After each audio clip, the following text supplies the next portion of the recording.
Afternoon Theatre.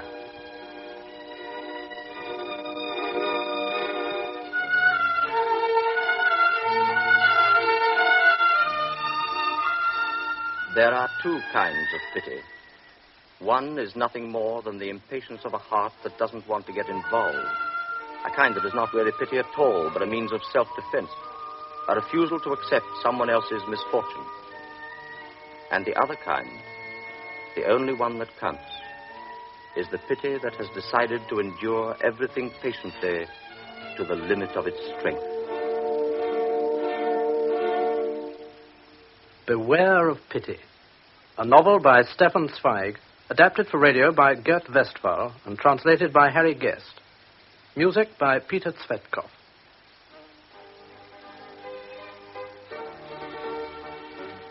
The scene is a small town in Austria-Hungary just before the outbreak of the First World War.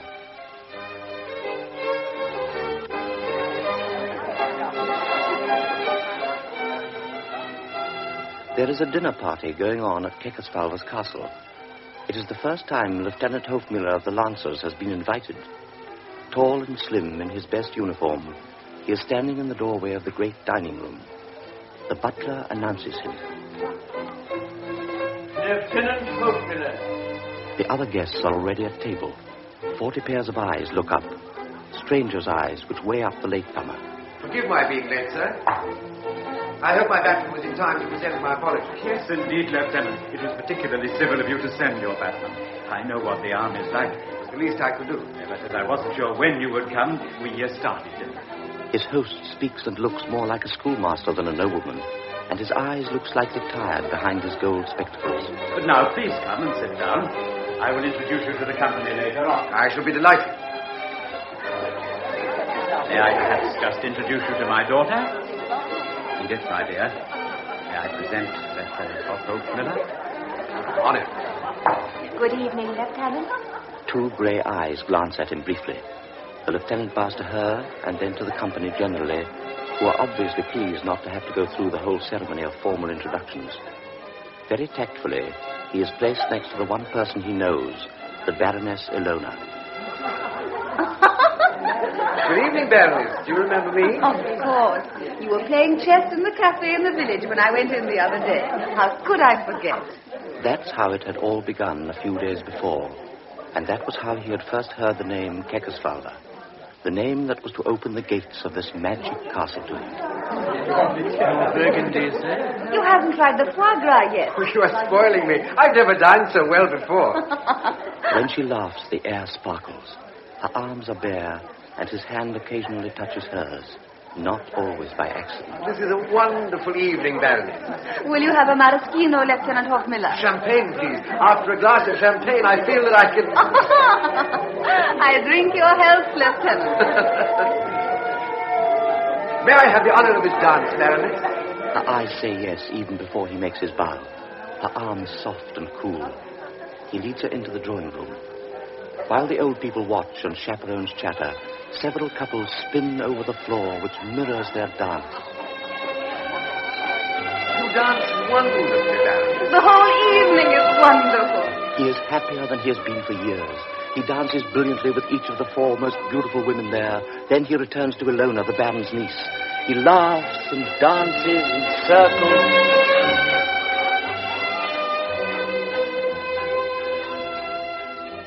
Suddenly, he hears a small silver chime as 11:30 strikes. Something occurs to him. I have forgotten to dance with the Baron's daughter. She's not dancing. She is not in the drawing room. She can't have left. She's the daughter of the house.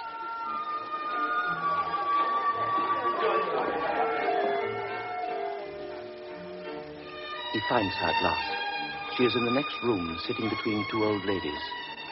It is just because the flowers near her are so warm and crimson that the lieutenant is aware how pale her brow is under the auburn hair. But there is no time to stand looking at her. He must make up for his rudeness at once. May I have this dance? May I have this dance, Baroness? She doesn't move for 2 or 3 seconds. Then suddenly her pale cheeks flush. She closes her mouth tightly. Only her eyes continue to stare at the lieutenant. Baroness, With a convulsive movement, she clutches the table and the vase of flowers totters.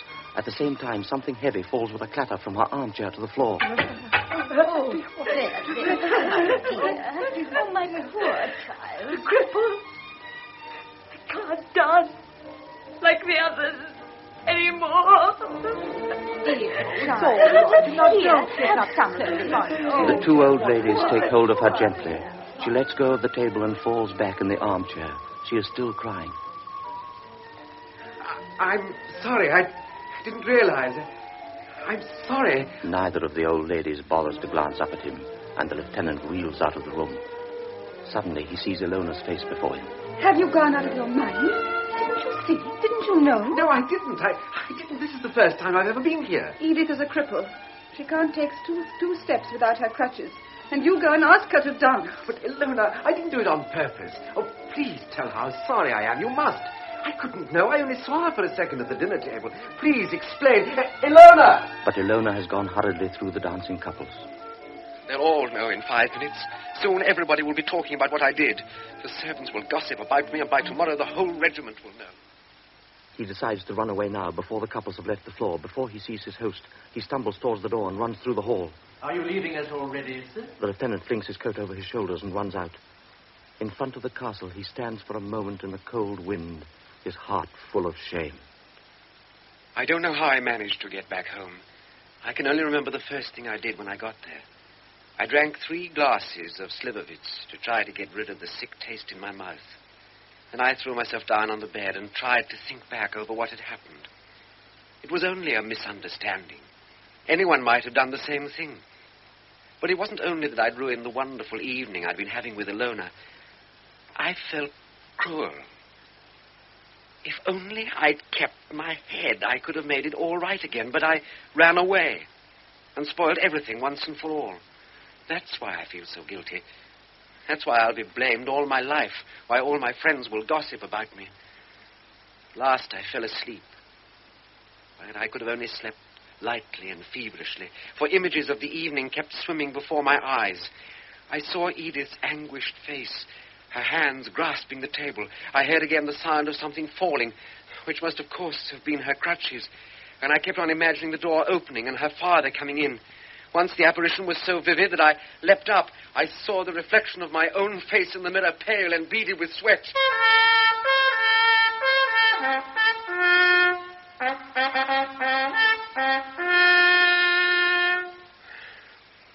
But in the light of day, you can think more clearly than you can in the dark.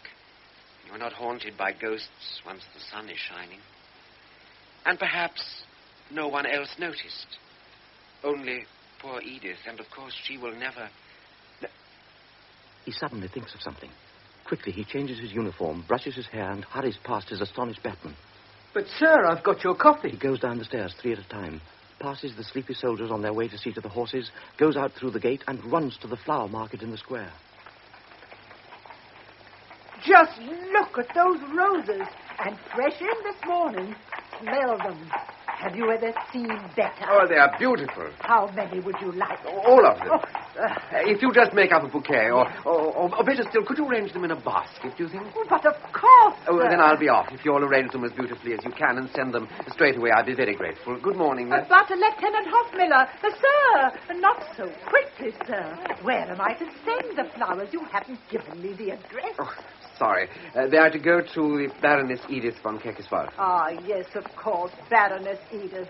The Keckeswalvers are my best customers. Do you want to send a little message? Yes. Please forgive me. No, that won't do. No point in reminding her of the incident. Just put my card in with them, will you? Just my card. The flowers took all that remained of his month's salary. He will have to avoid Grossmeyer's cafe for a while, but at the moment he doesn't mind. In fact, he's pleased that his stupid behavior should be costing him so much. So he goes back to the barracks and pours out his coffee. I had to warm it up again for you, sir. He goes through the morning's duties punctiliously, but without much enthusiasm. At lunchtime, on the way to the mess, his batman runs after him. Lieutenant Huffmiller, sir. This has just come for you, sir. He hands him a long rectangular envelope of blue paper with just a hint of perfume. On the back is a coat of arms. The writing is precise and sloping. A woman's hand. Dear Lieutenant Hofmüller, thank you for the lovely roses. I didn't deserve them. They're far too beautiful. I keep on looking at them. Please come to tea any afternoon you like. You don't need to tell me in advance when you are coming because, unfortunately, I am always at home. Edith von Keckerspalte. Her handwriting looks gentle. He remembers the way her narrow hands clutched the table. He remembers her pale face. Dear Lieutenant Hofmüller, thank you for the lovely roses. Please come to tea any afternoon you like. How discreetly she ignores his appalling indiscretion. How tactfully she herself refers to her infirmity. Unfortunately, I am always at home. Unfortunately, I am always at home. She is a real aristocrat. I must go and thank her for the invitation. Today is Thursday. Then I'll pay a visit to her on Sunday. Sunday? No, I'll go on Saturday. On Friday, he is in the drawing room up at the castle. Ilona greets him and takes him to Edith. The crippled girl is sitting in the same armchair by the green jade table. There is a white fur rug over her lap, which hides her legs. Good afternoon, Lieutenant Hofmüller. Edith smiles at him. She has probably been rehearsing this scene. I hope I'm not disturbing you, Baroness. This is their second meeting, perhaps a fatal one. Please sit down, won't you? Can't help noticing the embarrassed way she stretches out her hand to him over the table. She hasn't forgotten. What can we offer you, Lieutenant? Tea or coffee? Well, whichever you are having. No, it is for you to choose. Well, I prefer coffee, if I may. And Ilona leaves the room to tell Joseph. The lieutenant is embarrassed. He doesn't dare look at Edith. Won't you sit down, Lieutenant? Oh, thank you. I want to thank you for those wonderful flowers. See how beautiful they look in that vase. And I want to apologize for the way I broke down yesterday. I was so ashamed I couldn't sleep a wink. Oh, you meant it so kindly. How could you possibly have known? Anyway, you guessed what I was thinking. You see, I was deliberately sitting where I could see the dancers. And the moment you came in, there was nothing I wanted to do so much as to dance. Oh, I love it. You see, when I was young, I danced very well. I still dream I'm dancing every night. In fact, perhaps it was a good thing for Papa that this happened to me. Otherwise, I might have run away and become a dancer. It must be wonderful to have to dance for a living. Think of it, to have to dance. I collect all the pictures I can of the great ballerinas. Saharet, Pavlova, Kasavna. I got pictures of them all. I'll show you. They're in that box over there by the fireplace. The Chinese lacquer box. Oh, here? No, to the left, by the bookshelves. Oh. Yes, that's it. Bring it over here. See, the very first one is Pavlova. She's my favorite. The door opens and Edith hastily closes the box. Don't tell the others. Don't breathe a word of what I told you. The white-haired servant in exquisite livery wheels in a richly loaded trolley. The coffee, madam. Ilona comes in behind. She serves Edith and her guest, sits down herself, and at once the tension is perceptibly eased. They talk for an hour, perhaps an hour and a half, and then someone comes in cautiously, almost as if you were afraid of disturbing them. Please, don't get up, Lieutenant Hofmüller. It is her.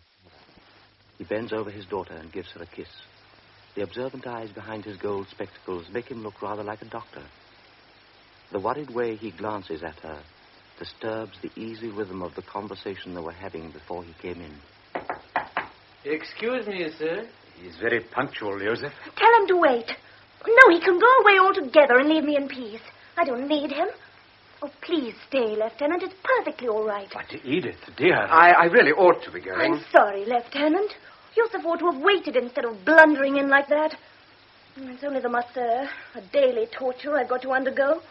I have to do awful exercises, and it's supposed to do me good. It's my doctor's latest idea, and it's as useless as all the others he's had. But, dear, you don't really think the doctor comes all right, I'll see him. I'm sorry, Lieutenant. Please excuse me. But I do hope you'll come again.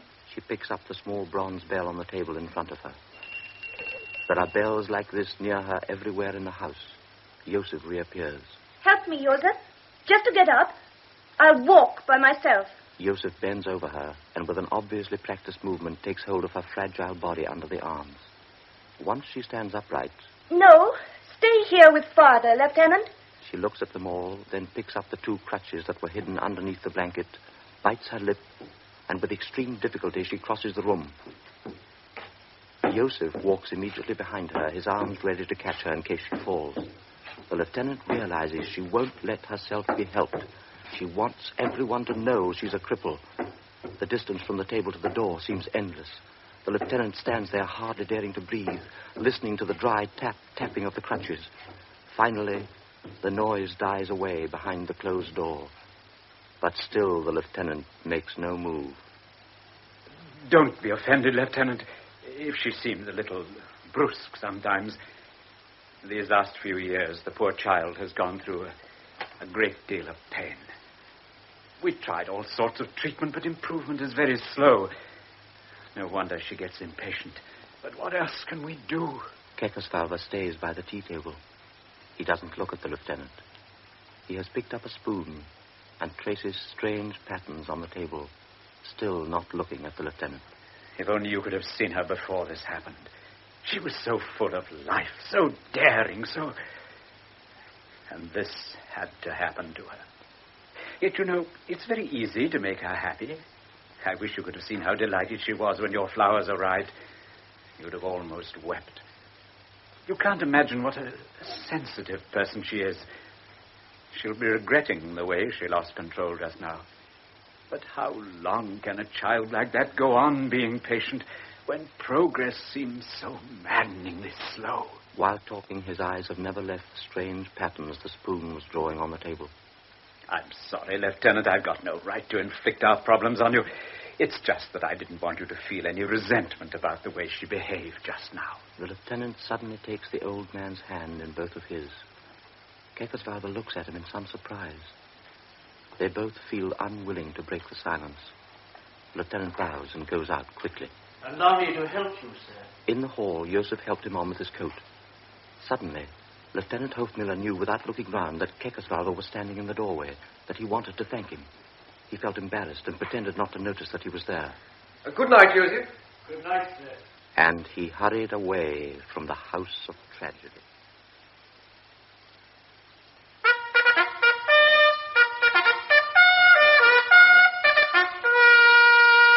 Second formation! Go out! I love riding. Your blood runs warm, though the air is cold against your face. The smell of the dew, the smell of the fields. Your breath steams in the morning air. This is the best time of the day to ride. But today, it's as if some other hand were controlling my reins. I can see the square walls of Kekosvalva Castle, and perhaps someone in the castle can see me. Someone I hurt because I wanted to dance, and someone I might be hurting today because I can ride. No, stay here with Father, Lieutenant. I don't seem to have the courage to enjoy my health anymore. Second formation! Start! That tug on the reins was the beginning. It was, as it were, the first symptom. He had been infected with pity. 3 days later, a letter from Kekosvalva lay on his table. Dear Lieutenant Hofmiller, would you care to come to dinner next Sunday? This time the guests will be all male. I have invited Lieutenant Colonel von Frieser from the Ministry of War, whom I have doubtless already mentioned to you. If you accept, it will please my daughter and Ilona as much as me. Coffee is served in the drawing room. There is a wide choice of liqueurs and, of course, thick cigars with colored bands round them. You won't mind if I smoke my own cigarettes, will you, Kekosvalva? The baron leans forward to speak to Lieutenant Hofmiller. Would you care to join us in a game of cards, Lieutenant? Or would you prefer to talk to the ladies? The latter, sir, of course. If I win, the colonel will resent it. If I lose, that's the rest of my month's pay gone. After sending the basket of flowers, he has only got 20 crowns left in his pocket. How's life down at the garrison, Lieutenant? I was at school with your colonel, you know. Joseph has set the card table up, gentlemen. The lieutenant sits down by the two girls, who both appear particularly charming to him tonight. Edith doesn't look as pale as she did last time. Perhaps she has put on a little rouge in honor of the guests. She seems calmer, less agitated. Have another cognac, Lieutenant. Oh, no, really, nothing more. I shall get drunk. Ilona's eyes are sparkling. The lieutenant feels he could very easily fall in love with her. Does he avoid the temptation because he knows she is already engaged? Or is it because of Edith? Tell us another story, Lieutenant. The cognac warms him. He is enjoying a cigar after another sumptuous dinner. His conversation is neither clever nor deep. He is just telling commonplace little stories, just gossiping about garrison life. So the private said, Sir, aren't you sitting the wrong way round on that horse? I said the officer, you don't know which way I want to go. The girls are delighted with his stories. Edith is in high spirits, and her clear laugh rings out. There seems to be health and even beauty in her face tonight. Her grey eyes are sparkling with happiness, and the lieutenant takes pleasure in looking at her as long as he can forget her crippled legs. The three of them go on laughing and chatting till midnight, but finally goodbyes have to be said. Of course I'll come again. Promise you will.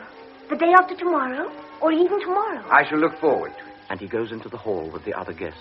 The car is ready, gentlemen. The lieutenant gets his own coat because Joseph is busy getting the lieutenant colonel's. Thank you, Joseph. But the lieutenant suddenly feels someone helping him into his coat.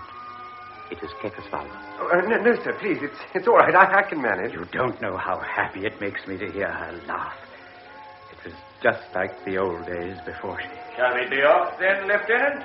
Kekasvalva does not want to go on talking when the lieutenant colonel is there. But his hand touches Lieutenant Hofmiller's arm, and in the shy little gesture, there is a whole wealth of gratitude and tenderness. So as the lieutenant follows his superior officer to the car, he has to be careful no one notices how moved he is. In the next few weeks, he spent almost every evening up at the castle. It was a pleasant habit to get into. He was spoiled, perhaps dangerously so. It was an exciting experience for a 25-year-old man who had passed all his life since boyhood in one garrison after another. I had found a real home at last. A place where I was treated just like one of the family. This is the book I was telling you about. But Go on. Take it with you when you go. Now sit down in your chair. my chair was always placed near Edith. I'll see you later, then. Yes, all right, Ilona. At the beginning, it had been Ilona who had captivated me. But now I was far more delighted to see a smile on Edith's face, to receive a flash of gratitude from those grey eyes. You will come again tomorrow? I hope you're not angry because of all those silly things I've been saying. You know how glad I am when you come here. These are strange and tender emotions, but dangerous emotions as well. Because a relationship between a healthy person and a sick one, between a free man and a prisoner, cannot be a balanced relationship. Somebody who has been unfortunate is easily hurt, and continual pain makes a person unjust. Wait a moment. I'll put your cup nearer to you. Must you go on reminding me I'm a cripple? But Edith, dear. And gradually, to his own surprise, he became aware of the effect these words of his had on her. He had only to say, But Edith, dear. and the ill-tempered line between her brows would disappear. She would look down. She would blush. It's raining. You can't go back yet. I just sent for the chauffeur. He'll take the lieutenant home. Oh, no, really, It's the least we can do. It's a very comfortable car. Would you stop in the square, please? It would never do if a mere lieutenant should be driven up to the barracks by a chauffeur in full livery and actually helped out of the car like an archduke. Perhaps my friends are still in the cafe. He hasn't been at their regular table for a week.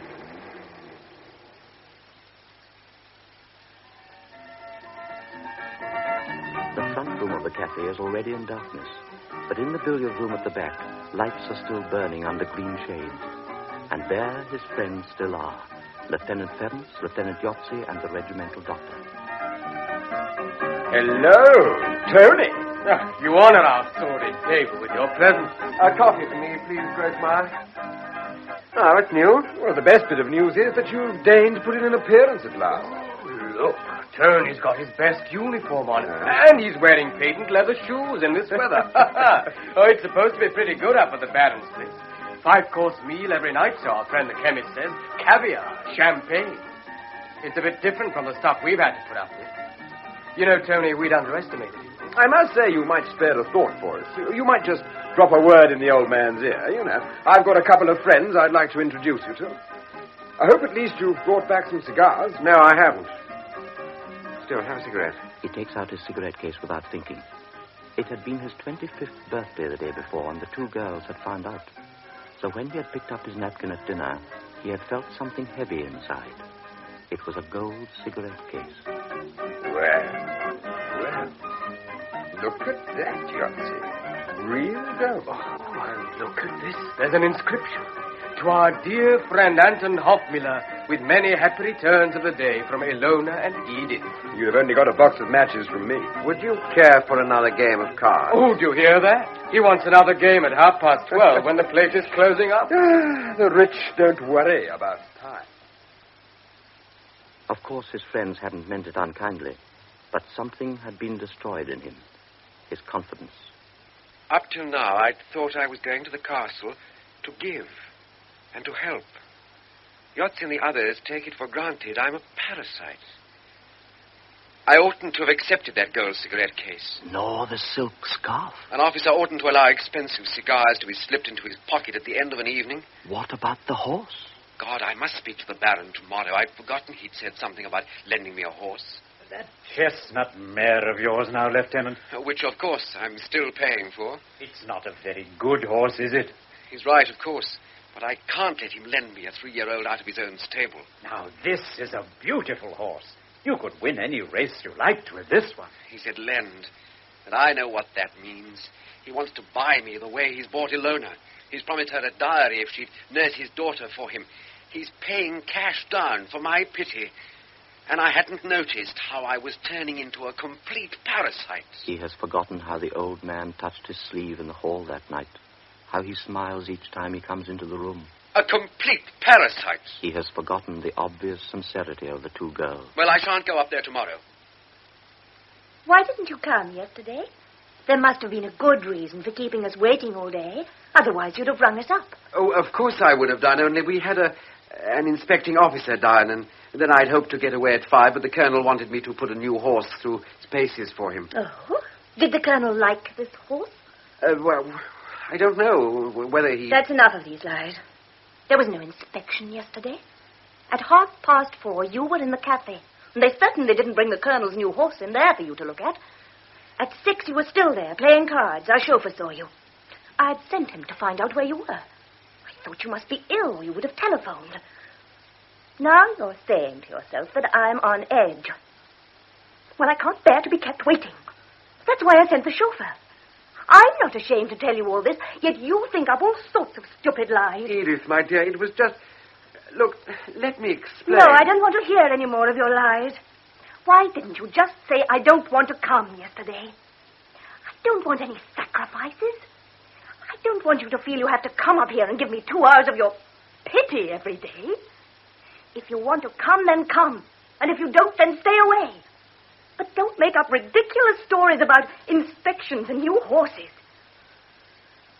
Now, let's close the subject. Give me a cigarette. The lieutenant's hands are usually firm and steady, but now he gropes uncertainly for a cigarette, and his hands tremble as he tries to light a match.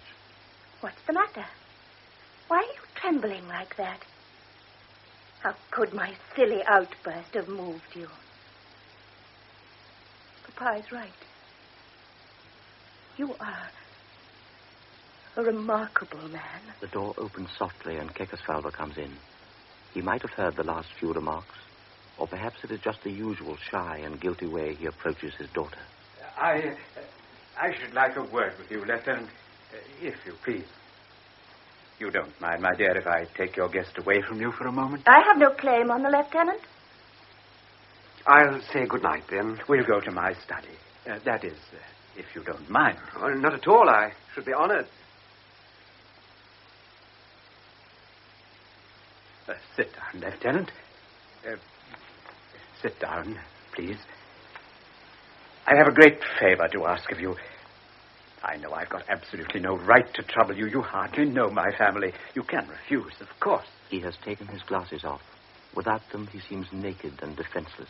But I've trusted you right from the start. You were a good person. You were considerate. Oh, Yes, you are. When you're as old as I am, you have only to glance at somebody and you know him through and through. But I didn't ask you whether you'd be willing to listen to my request. Would you? But of course. Thank you. Do you know how this happened to Edith 5 years ago? No. My wife had been dead for some time. Perhaps it was fortunate. She would never have been able to bear it. Of course, I didn't know that it would last this long. Think how much we all respect doctors these days. Almost every day you read in the paper some new miracle they can do. So, of course, you don't doubt that they can do the simplest thing possible. Cure a child who's born healthy and who has always been healthy. I never believed that God would permanently harm an innocent creature.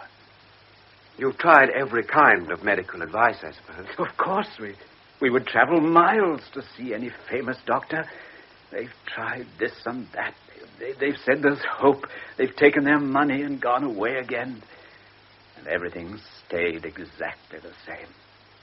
Well, there has been an improvement, I must admit, but no one has been able to cure her completely. Only one has really persevered with her. Dr. Condor. Perhaps you've heard of him. You were in Vienna for some time, weren't you? Yes, but I haven't heard of him.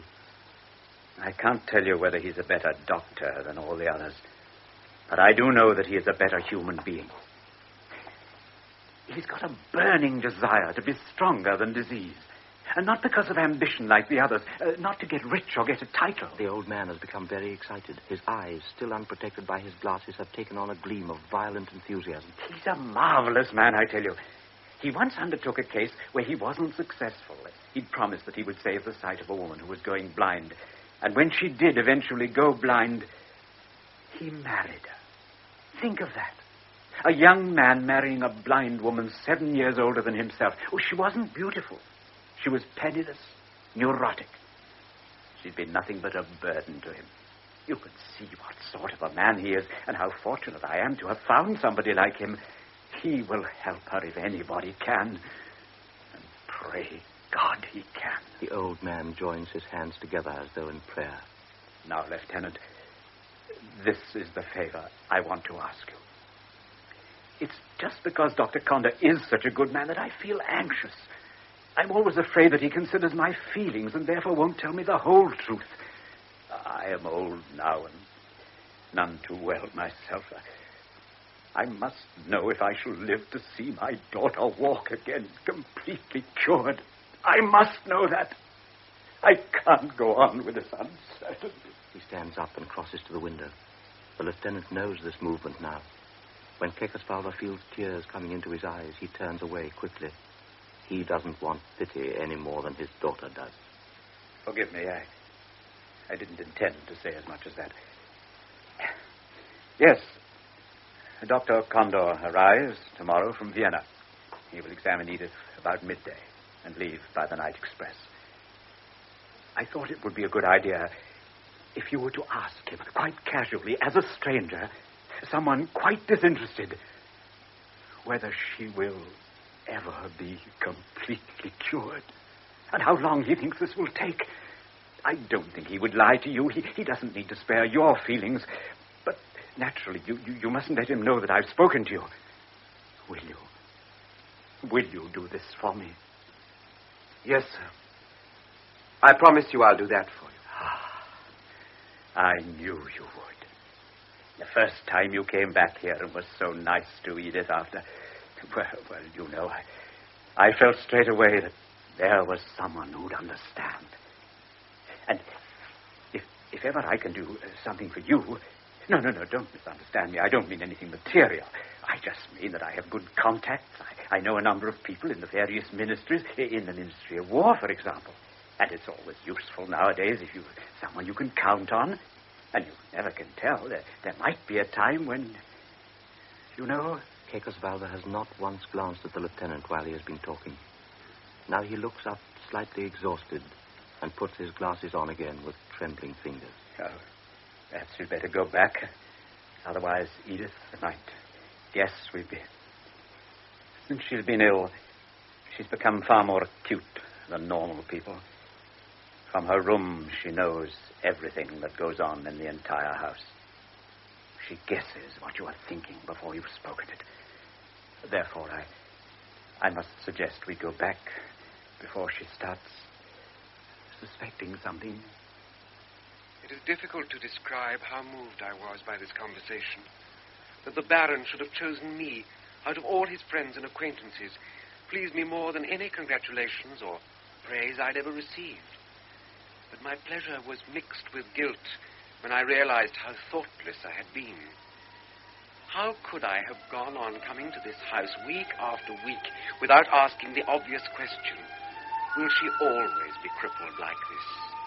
I didn't once think of asking her father or Ilona, and now I too was worried by the same question that had been tormenting the Baron for years. Can this Dr. Condor really release Edith from her suffering? Will she ever run upstairs again, chasing her own laughter, happy and carefree? How fine it would be to gallop over the fields with her. One evening I'd be able to bow and say, "May I have this dance?" And she'd nod, looking at me with those grey, inquiring eyes. I should be delighted, Lieutenant. And we'd spin over the floor that would mirror our dance.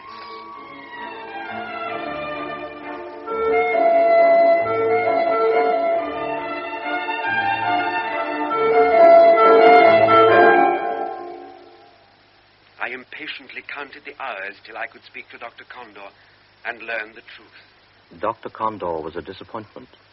A thick-set little man, short-sighted and bald-headed, wearing a crumpled grey suit dusty with cigarette ash.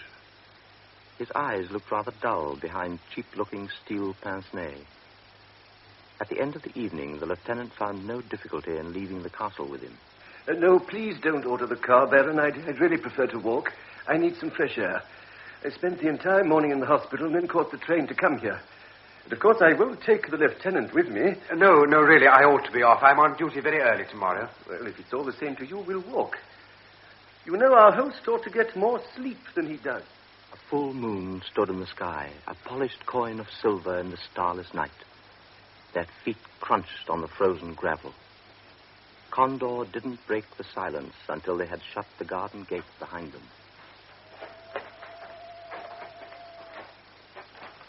Poor Kekosvalda.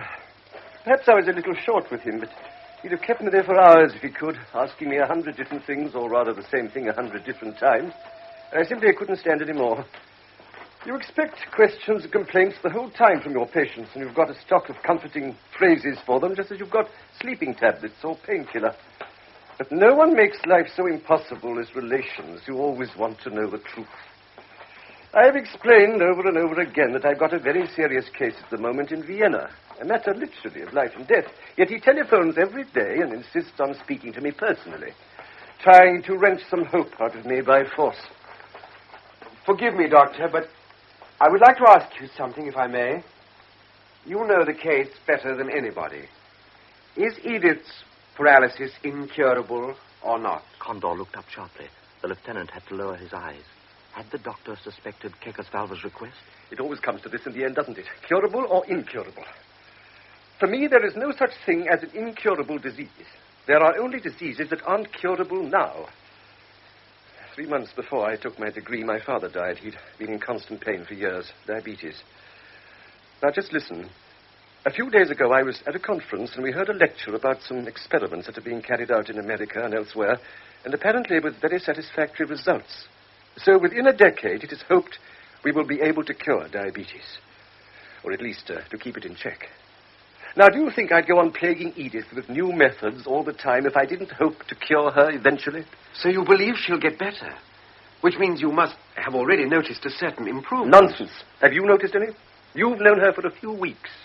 Remember, I've known her for 5 years. But the Baron described... Don't you know how cunning doctors are? When we haven't the faintest idea what to do, we keep the patient occupied. Unfortunately, nature becomes our accomplice and deceives the patient as well. But I've seen myself how well she can walk now, thanks to your electric bars. No, they helped me, not Edith. I needed them at the time simply to keep the old man patient. I had to gain time. Her father thinks I can work miracles, and you yourself question me now as if I knew all the answers. But, Doctor, You're shocked. Well, I'm sorry. Medicine's got nothing to do with models. Every disease is itself a revolt against the natural order. Therefore, you are justified in using any means you choose to fight it, any means at all. You must feel no pity for the patient, because the patient is an outrage against nature. And you've got to reinstate nature against the patient's own will. Perhaps I'll find the correct method by chance. Perhaps I'll merely gain time until the correct method is found. I need time and I need new ideas. That isn't easy, I assure you. I've been having to find new tunes to play for 5 years now. I'm afraid it's time for me to be off. On the dark horizon over the houses, a streak of lightning flashed.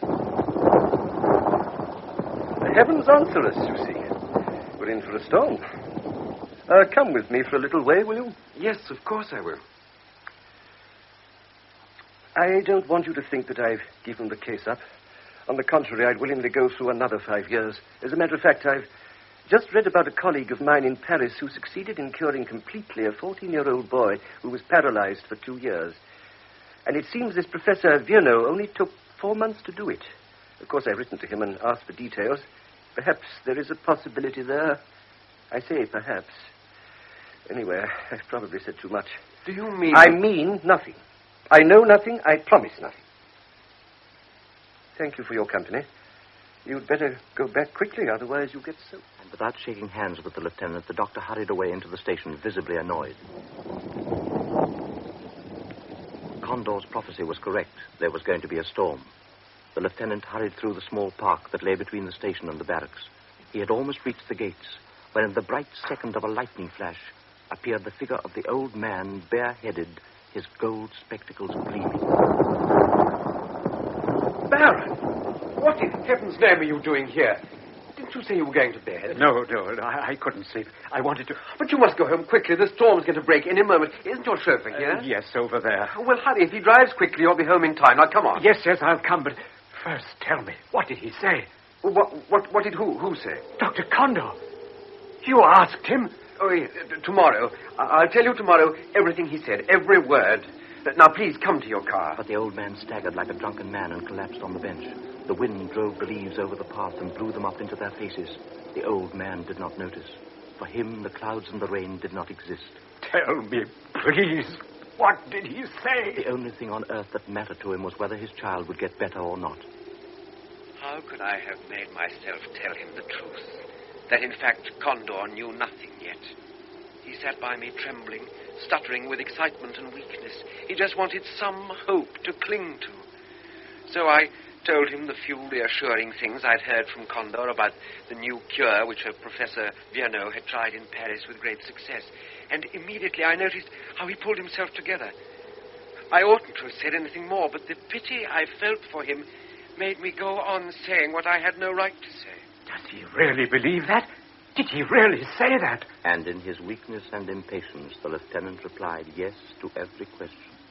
I felt his confidence grow with every word I spoke, and for the first and last time in my life, I felt something of the intoxicating pleasure of creating comfort. Do you really think so? Yes, I do. Really. Neither of them paid any attention to the blue flashes of lightning nor to the roar of the thunder. They sat there close together, talking, then listening, talking, listening, outbidding one another in their fantasies. Yes, she'll get better. She'll be completely cured, and soon completely cured. Oh, thank God. Thank God. Then the gust of wind that announced the real storm swept past them, and they were enveloped in a swirling cloud of dust. Now you must go home. They ran to the waiting car. The chauffeur helped the old man get in. But just as the lieutenant was arranging the rugs over the old man's knees, he grasped the lieutenant's hands before he could be stopped, and the old man kissed the right hand, then the left, over and over again. Until tomorrow, then. And the car roared away as if driven by the ice-cold fury of the wind.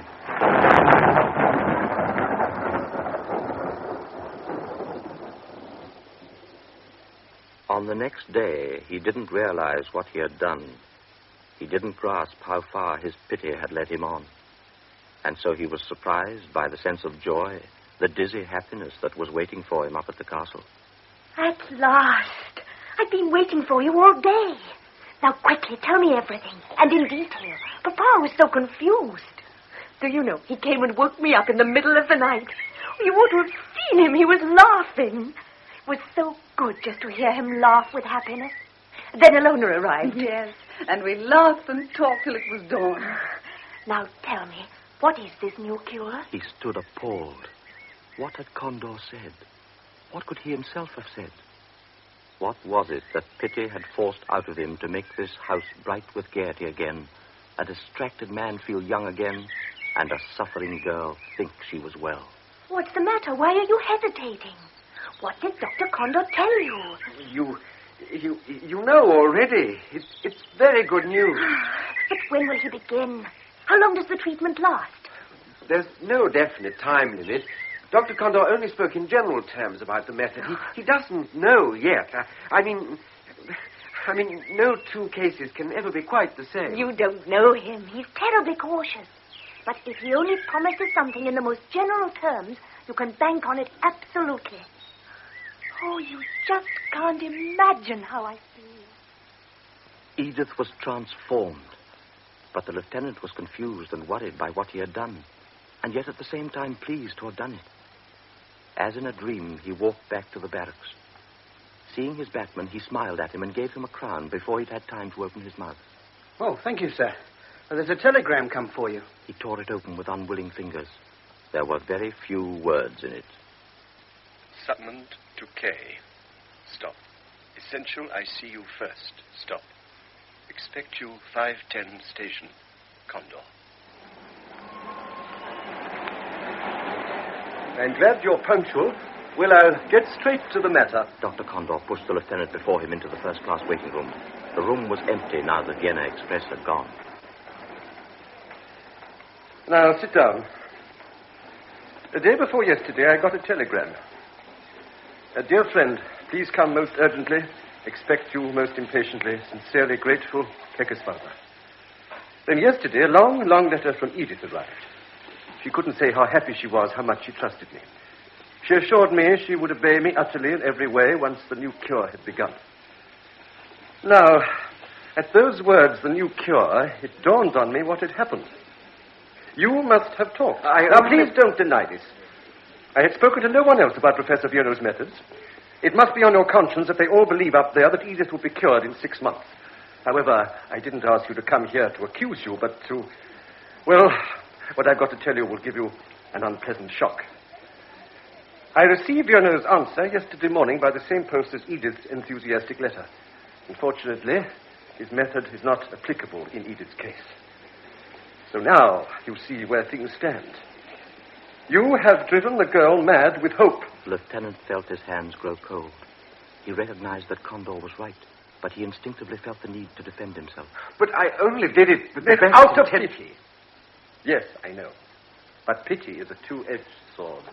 Anyone who doesn't know how to use it should leave it alone. Never let your heart be involved in an affair like this. Pity isn't a medicine. You can see yourself what you've done. I must go and tell them the truth. And truth is a bitter medicine. But wouldn't it be better... Well? I just mean better to wait a little. Wait? Well, at least for a few days. You can't imagine how the mere mention of the new cure has affected her. If you can only leave her in this frame of mind for a little, just let her believe this new cure is going to work. Then she'd have such inner strength. I really thought yesterday she was moving better already. You know, Lieutenant, you're quite a psychologist. Yes, you could do that easily. I could send her to the Engadine, where there's a doctor who's a friend of mine. We could let her think it was the new cure, whereas in actual fact it would be the old one. And certainly at first she would make great progress. But as a doctor, I must think not only of the beginning, but of the continuation. And above all, of the end.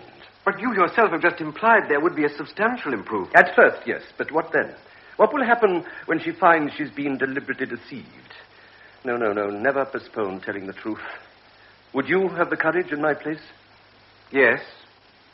I wouldn't tell her the true facts of the situation until she had made that initial improvement. She'll have to know the truth sometime, and her disillusionment will be 100 times more dangerous.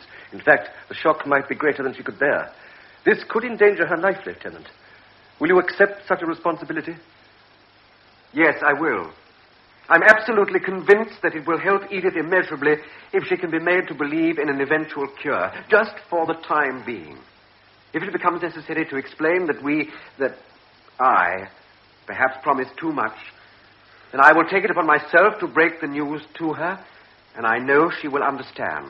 Well, if you take on the responsibility of making Edith accept reality again and of preventing her having a setback, I think we can risk postponing the truth. But I warn you, immense strength is needed to revive and console someone you've deceived. Can I rely on you to stand by me unconditionally?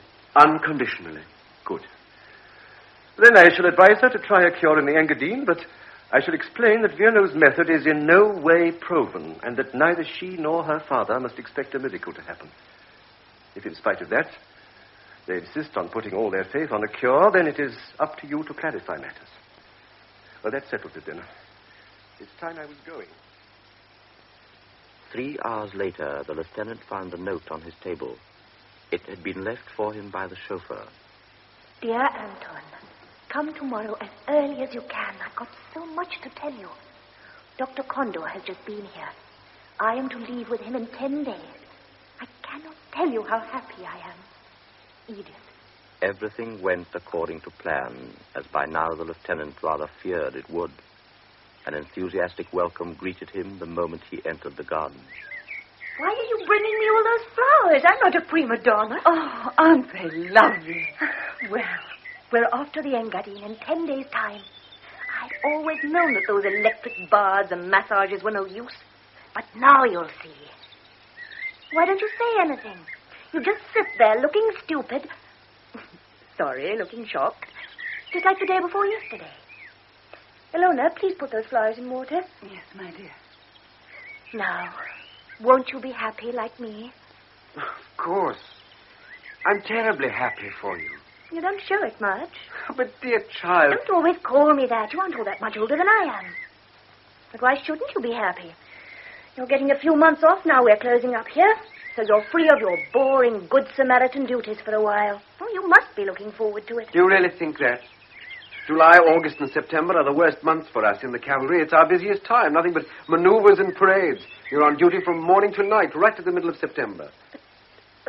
When will you come and see me, then? Where? Don't be silly. Where do you think? In the Engadine. Where else? I'd like to see my colonel's face when I ask him politely for a few days off in the middle of the summer maneuvers, just to go to Switzerland. And you'd hear 1 or 2 words that aren't in the dictionary. You can think of an excuse. Papa will arrange it for you. He knows plenty of people in the Ministry of War. Oh, then he must also persuade the ministry to give me a travel grant. What do you mean? How much do you think a journey like that would cost? Not very much. A few 100 crowns at the most. Do you know what a lieutenant gets? Have you ever thought? 200 crowns a month. And he's got to live as best as he can with that. Do you buy me such expensive flowers? You mustn't spare another thought about what it costs. Of course you will be our guest. Let's not mention the subject again. I must just say something else. We don't want any misunderstandings between us. I know you and your father mean well, but I will not allow him to get me any leave from my regiment. Then you don't want to come? I didn't say that. I simply told you the reason why I can't come. Even if I asked you most sincerely. Please don't ask me. It wouldn't be any use. Good. Now I know how sincere your friendship is. I'm glad. Just tell me, though, why do you come up here at all? Well, that's obvious. Obvious? Oh, better come up here than be at a loose end. Edith, dear, I can't say anything else but that I come up here because I like seeing you and because I feel so much happier here than anywhere else in the world.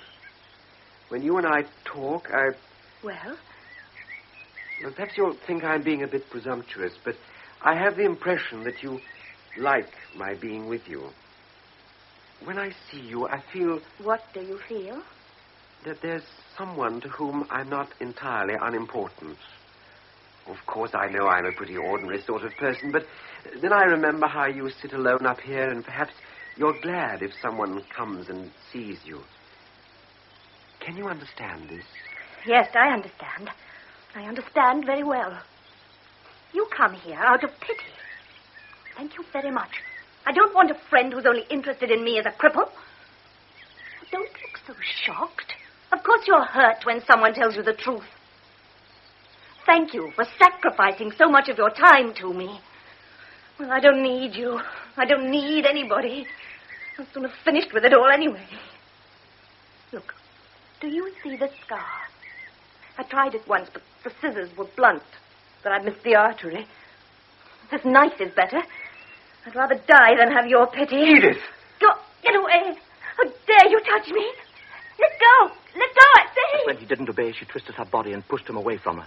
Get away from me. The effort made her lose her balance, and to try to stop herself, she grabbed the table. The lieutenant tried to catch hold of her. Edith! Edith! But they fell together, and the cups and plates fell and shattered all round them. The lieutenant bent over her, and her hands suddenly clasped his head and pulled his mouth down to hers. She kissed him, greedily, desperately, and clutched him to her. Once she let go of him for a moment and looked into his eyes. Then once more she kissed him on the cheeks, the forehead, the eyes.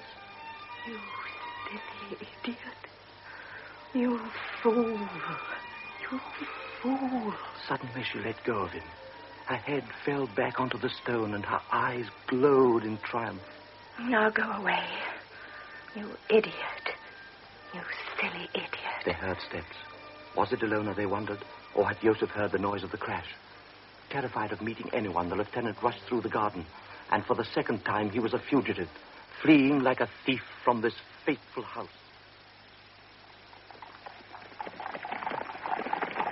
For heaven's sake, what are those silly asses playing at? Back! Get back and reform! Colonel Bubachik, the commandant of the regiment, is bellowing across the parade ground. 2 columns have charged into each other, one of which is commanded by Lieutenant Hofmüller, who has given a wrong order. Now he has to answer for the confusion, and as he gallops up to the colonel, he can feel Edith's letter rustling inside his tunic. It had arrived shortly before they had set out for this morning's exercise. Lieutenant Hofmüller. Dearest one, I don't want to go on living unless I can love you. He salutes the colonel. Sir? Just give me some sign that you love me in return. Have you gone out of your mind, Lieutenant? This has all happened against my will. I've never seen such a god-awful mess. I want to get well again for your sake. Never in my whole life.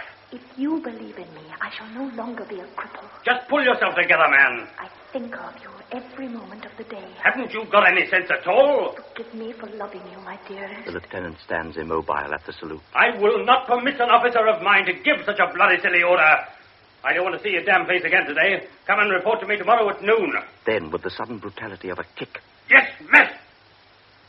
I'll give everything up. Everything. I'll leave the army.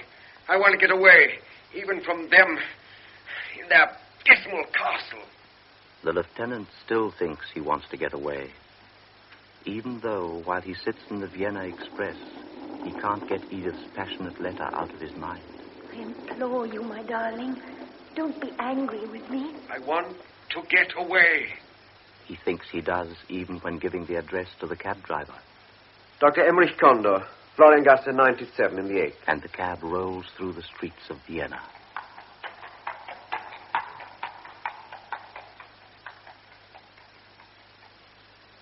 Yes, this is where Dr. Condor lives, but he's not at home. He's gone out to Meidling. But he told Madam he'd be back for dinner. Please come in and wait. You can sit in here. The lieutenant looks round the room. The furniture is shabby. He thumbs through the tattered papers, stands up, sits down. 7:10. 7:15. A child cries in the courtyard. A barrel organ starts up in the street. 7:25. 7:35. Where can he be? At last the door opens and Condor comes in. To what do I owe this visit, Lieutenant? Aren't things going according to plan? Read this letter. I have begun this letter 6 times and then torn it up. I didn't dare to betray my feelings, but now you know. I am in love with you. What a fool I was not to have foreseen this. It's a mistake I've made before. To think only of the disease and not of the patient. Now you know that the only reason I want to be cured is for your sake. Forgive this love, my dearest one. And I ask only one thing of you. Don't be afraid of me. Poor child. Don't think I want to be yours yet. Not while I'm ill and ugly.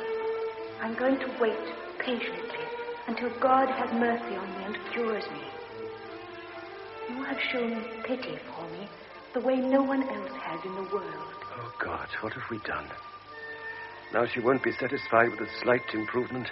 She must be completely cured. Just send me a note or just a sheet of paper with your name on it, or a flower. Some sign that I don't disgust you, that you don't completely reject me. I don't want to go on living unless you let me love you.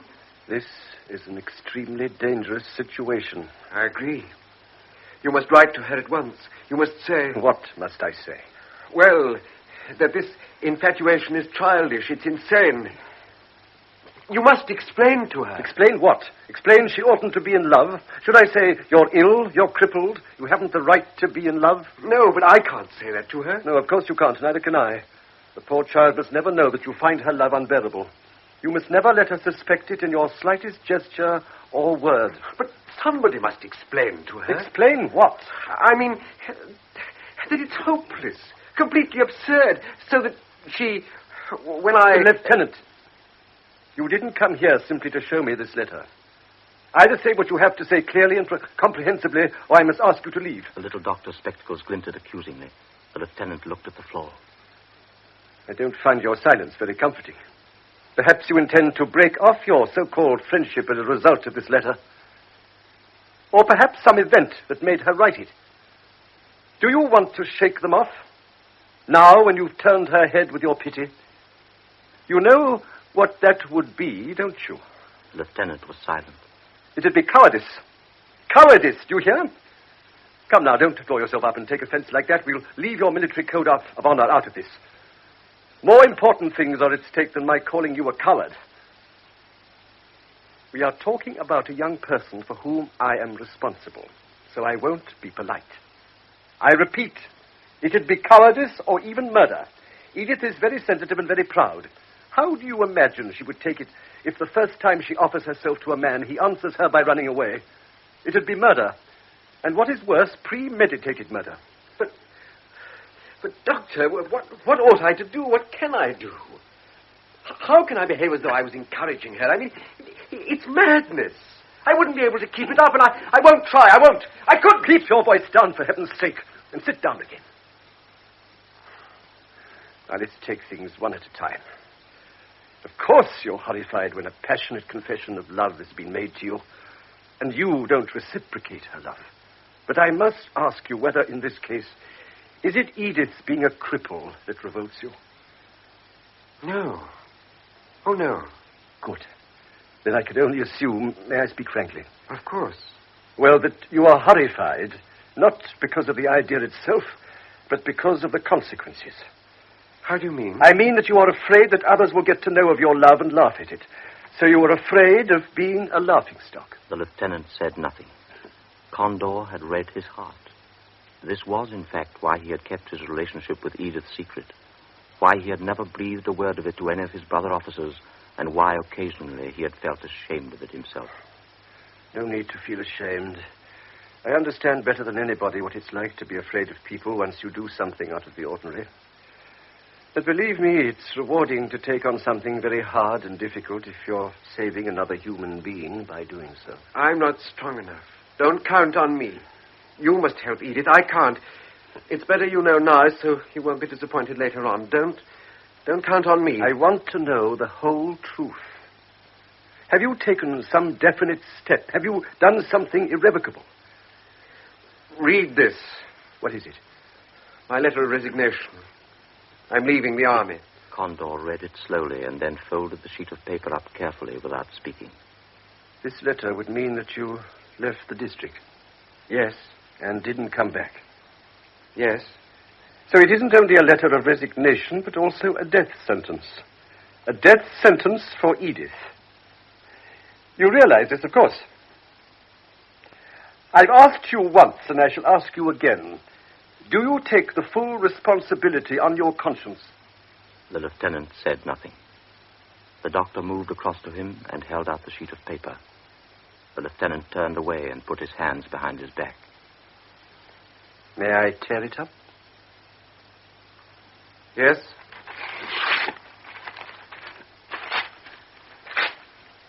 I think we have prevented a tragedy.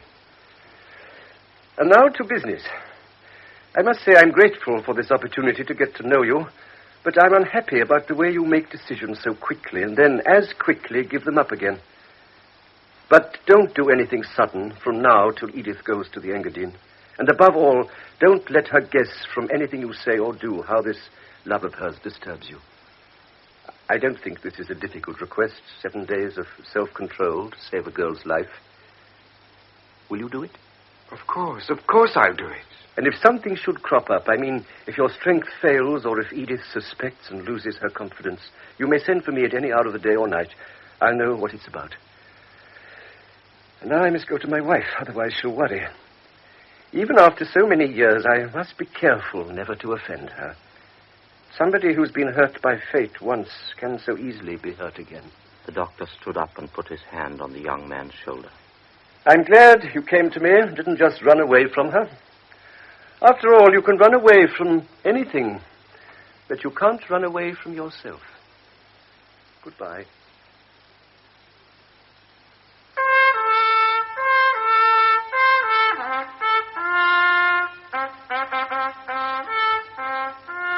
Later that night, the lieutenant reached the barracks. He made his way along the empty passages, dead tired and with a bad headache. Near his room, he almost fell over his batman, who was huddled up outside the door, fast asleep. Lieutenant Hoffmüller, sir. There's someone to see you. Baron! At last, Lieutenant, at last. Where have you been? We've had the most terrible day. Forgive my coming here, but... What's happened? Is Edith... She won't go. She won't try the new cure. But why? She says she won't be tortured any longer. She won't be lied to anymore. She won't be cured. Do you know why? She says, I want to remain a cripple. There's no point in my getting better because he feels nothing but pity for me. Now he had said it, and there was silence in the room.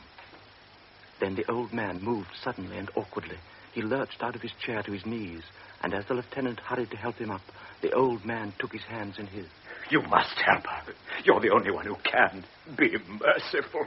She might do something violent to herself. She tried it twice already. You're the only one who can save her. But of course, sir, if you want, we'll go to the castle straight away and I'll try to persuade her. But tell me what I'm to say to her, what I'm to do. What you're to do? But don't you really understand? She offered herself to you. She wrote to you and you didn't answer. Oh, why are you so heartless? Is she really so unattractive? Is the whole thing unthinkable? You'd have everything a man could wish for. I'm old and sick. Everything that I possess will be yours. All I want is for her to have somebody when I am gone. Baron, I swear to you, no one could be fonder of your daughter than I am. It's just that... I mean, it's pointless if I say anything today. At the moment, the only thing that's important is that she should be cured. But then when she is cured... The lieutenant sensed danger. If he promised anything now, he was committed. But in the same moment, it occurred to him that her hopes were based on deception. Yes, when she's cured, of course. Then I should come to her myself. May I tell her that? Once again, the lieutenant sensed danger, but he no longer had the strength to withstand Cecus Valva's pleading. Yes. You can tell her.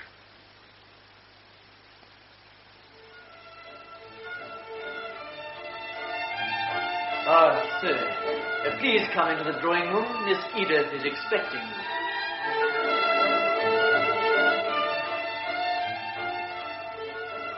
Thank you. You have saved Edith's life. Now, come quickly. I can't tell you how impatiently she's waiting for you. I'm so glad you are here. You'll be amazed at the way she's transformed. I haven't seen her so serene, so cheerful since she's been ill. It's a miracle, a real miracle. last. At last. You're here. No, don't say anything. You're here. Now I want to be cured. I want to be well again. For your sake. For you, my dearest. They sat down to dinner. The silver gleamed in the candlelight, and the flowers lifted from their vases like so many colored flames. The glitter of the crystal chandeliers was thrown from mirror to mirror.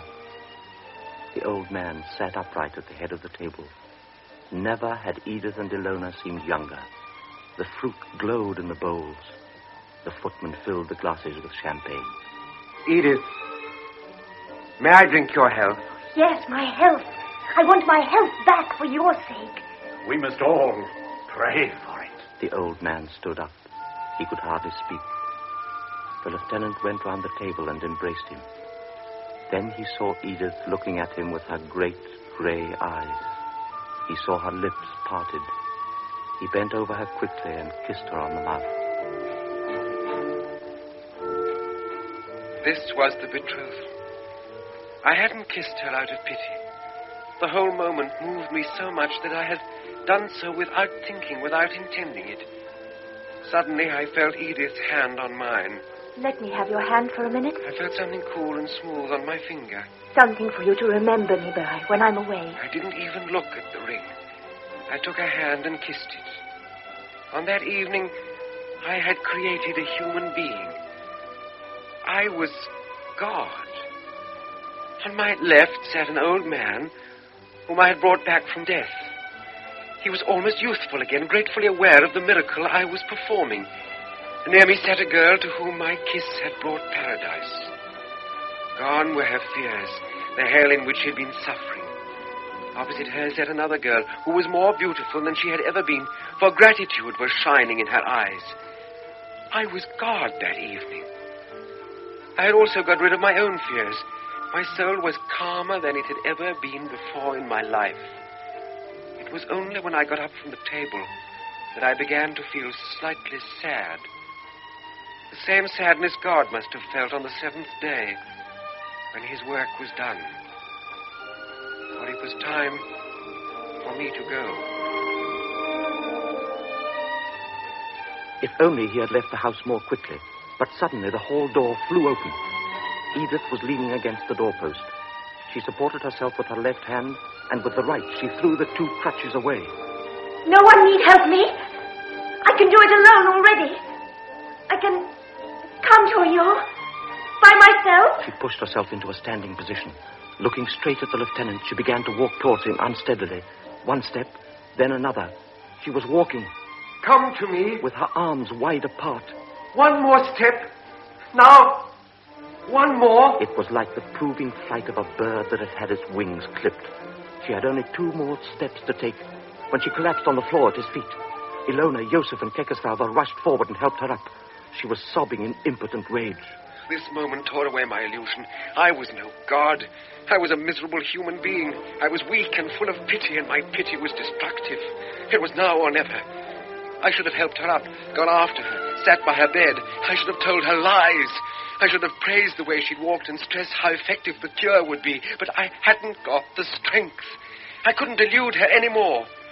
I was afraid, suddenly, afraid of this strange misfortune that I couldn't do anything to change. Without thinking what I was doing, I grabbed my cap and sword, and for the third and last time, fled like a criminal from the house. But where could he go? Not back to the emptiness of his room. He wanted something to drink, something to burn away all his thoughts. The cafe in the main square was still open. Hello, Tony. Well, this is a great day. Yeah, may I offer my congratulations? For what? Oh, the chemist was here a moment ago. He's heard it all. The old man up at the castle had just telephoned him. So, you're engaged to the lady of the castle? They all looked at him. He could see from their expressions that they were waiting for him to confirm the rumor. Then they would all roar with laughter. What a crazy idea. It isn't true, Tony, is it? Well, of course not. There's not a word of truth in it. I said so, didn't I? That's just one of the chemist's silly lies. I'll tell him a thing or two when I see him tomorrow. How dare he spread gossip about one of us? I knew it all along. I said so. Oh, it would have suited the old boy down to the ground to palm the girl off on one of us. Lieutenant Hofmiller had got engaged at 10 o'clock, and 3 hours later he denied this engagement. His lies were applauded by 7 witnesses. With the engagement ring still on his finger, he sat in the cafe and allowed Kekosvalva to be insulted and Edith to be jeered at. He let his friends call the chemist a liar. He had betrayed a girl whose only fault was in loving him too passionately. Tomorrow, the whole town would know what he had said. It was the end. He had no choice left.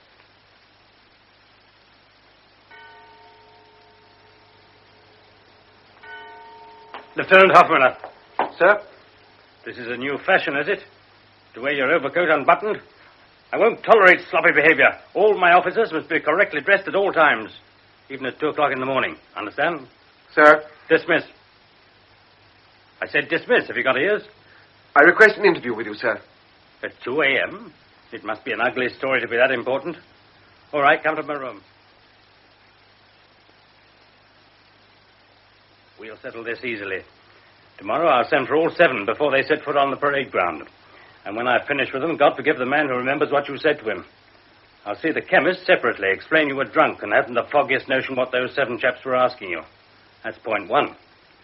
Point 2. Have you been getting up to something with this girl, eh? Know what I mean? No, sir. Right. Well, we're in the clear. Tomorrow you disappear from this place and go to the reserve regiment at Chaslau. I'll write you the order and give you a letter to their CO. What I'll say is no concern of yours. All you've got to do is to disappear. I'll take care of the rest, right?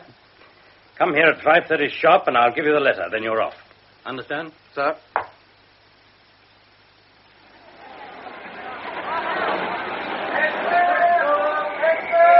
Schaffner, how long is the train stop for? Only about 5 minutes, sir.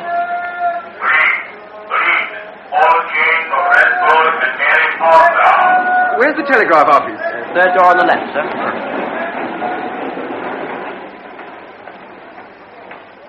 Telegram form, please. We won't get there all that quickly. There's so much on the wires today, what with the news and all. What should he write? Not too many details, that's the main thing. Edith von Kekosvalva. Kekosvalva. Love and greetings called away unexpectedly. Unexpectedly. Believe in me no matter what. No matter what. Returning soon, writing on arrival, always Anton. Anton? Hofmiller. He gives the girl the telegram form. She is infuriatingly slow. 23 words.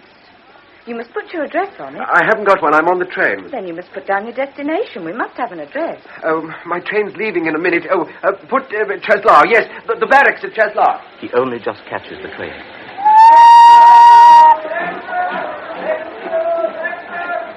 He is about to ask what the news is when the train moves off.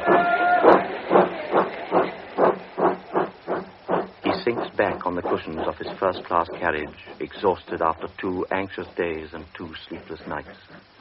She can't be uneasy now. She must trust him. That evening in Chaslau, it is as much as he can do to climb the stairs to his hotel room. He falls into his sleep as into a gulf. Gradually, out of the darkness, a dream formed. I can't remember how it began. He was standing in a room. I think it was Condor's waiting room. And suddenly he could hear Edith's crutches tapping rhythmically. At first it was a long way away. As if it were out in the street. Then it came nearer and nearer. So terrifyingly near at last that it seemed just beyond the door. He woke up, sweating with fear.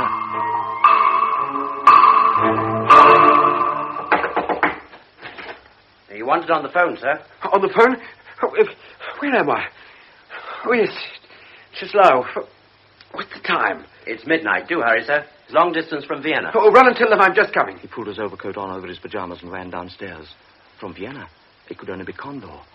The telephone stood in the corner of the reception desk. The porter had the receiver to his ear. Yeah, quickly, give it to me. They've rung off. Hello? Hello? He couldn't hear anything, just a distant crackling and buzzing. Hello? Hello? Nothing. He waited, listened, pressing the instrument to his ear. At last. Are you through? No. Hold the line a moment. I'll try and connect you. The line hummed and crackled. There was nothing. Suddenly he heard, very far away, but very clear. Higher command, Crown. Is that the Ministry of War? No, it isn't. No. Clear the line. It is essential I speak to the Ministry of War. Sorry. I tried to connect you, but the lines had to be interrupted. An emergency call. Please hang up now. I'll call you back when the line's free. Please do. It's very urgent. You go and wait in your room, sir. I'll come up straight away as soon as the call comes through. No, I'll wait here. Be on the safe side. He waited half an hour. He was shivering with disquiet and cold, yet he was sweating. Vienna. What could Condor want? The lieutenant refused to wait a minute longer. He went to the phone furiously. Hello? Hello? Has my call come through? Which call? Vienna. It was from Vienna more than half an hour ago. I'll inquire. Hold the line a minute, please. The minute seemed an eternity. Hello, caller. I can't seem to find out anything yet. If you replace the receiver, I'll ring you back as soon as I know. A few more minutes. It takes no time for a man to die or for a continent to be plunged in war. The lieutenant was feverish. Every second seemed vital. Yes, hello? I've inquired about that call. It's been cancelled. Cancelled? But why? Why ring me up at 12:30 and 1:30 cancel the call? Something must have happened. I must know. He was afraid of the time and distance separating him from Condor. Shall I ring Condor myself? No, not in the middle of the night. His wife would be worried. He probably realized it was late himself, and he'll ring again in the morning. He nodded to the porter and staggered back to his room. Physically exhausted and yet wide awake in himself, he threw himself down on his bed. He lay there, afraid of each step in the corridor, of every noise in the street. Finally, he fell into a deep and dreamless sleep.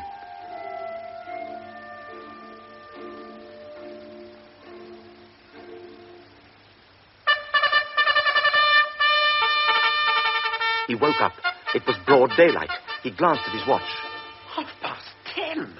I was supposed to report to the CO at 10. He put on his uniform and rushed downstairs past the porter. Sir, they... No, later. I've got to go to the barracks. But, sir...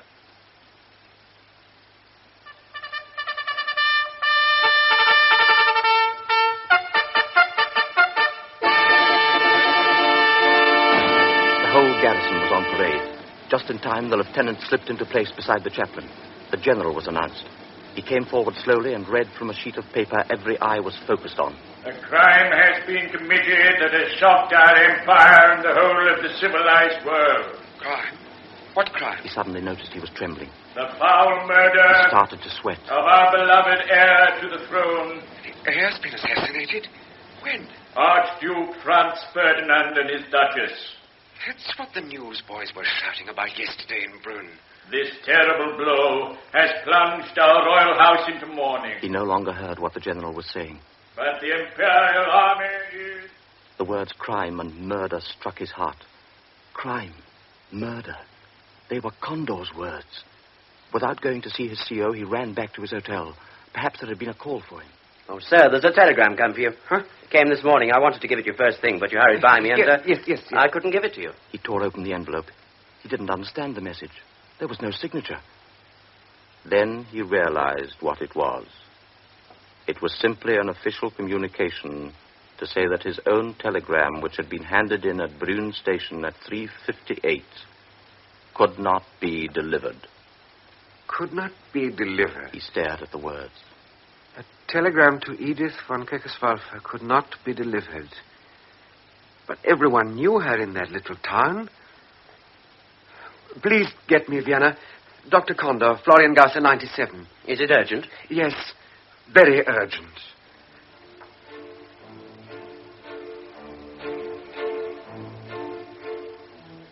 In 20 minutes, he was through. In 5 minutes, he knew everything. Directly after he had left the cafe, his friends had gone round to the chemist's house, woken him up, and accused him of being a liar. The next morning, feeling very angry, the chemist had gone up to the castle and told Kekeswalfer everything, believing he had been misinformed. The two men quarreled violently, and their argument was so loud that Edith heard the whole thing through the open windows. She probably made up her mind then, but she kept on behaving serenely and even cheerfully. She did ask Joseph secretly to get in touch with the barracks and ask when Lieutenant Hofmiller would be back. and whether perhaps he hadn't left a note. The orderly reported that Lieutenant Hofmiller had been posted elsewhere for an indefinite period and hadn't left any sort of message for anybody. This had decided her. In the afternoon, she had herself taken up to the top of the tower. She said it was so that she could look at the landscape before she went away for her cure. At 4:30, the time the lieutenant always used to visit her, and no more than 15 minutes before his telegram arrived, she asked Ilona to go and fetch a certain book. And then she threw herself over the balcony and fell from the tower down onto the courtyard. She was still alive when Condor found her. Still unconscious, she was taken to Vienna in an ambulance. At 8, Condor learned of the lieutenant's whereabouts and tried to get in touch with him. But on that fatal July night in 1914, when the heir to the throne was assassinated, all the telephone lines were commandeered on urgent state business. Condor tried to get through for 4 hours. After midnight, the doctors announced that there was no more hope, and he canceled the call. Edith died half an hour later. I escaped into the war like a thief into the night. I searched for death, but death eluded me, and I was condemned to go on living.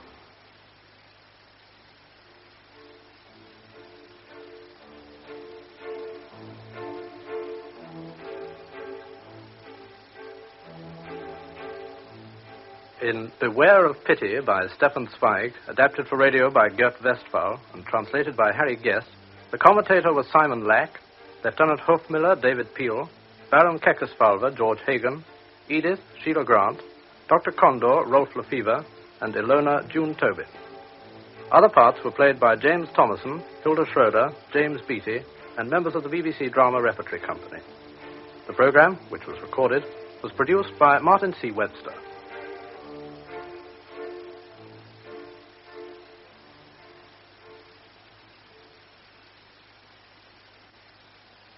That was the second hearing of last Saturday's broadcast. Now, our next program follows in a minute and 3/4.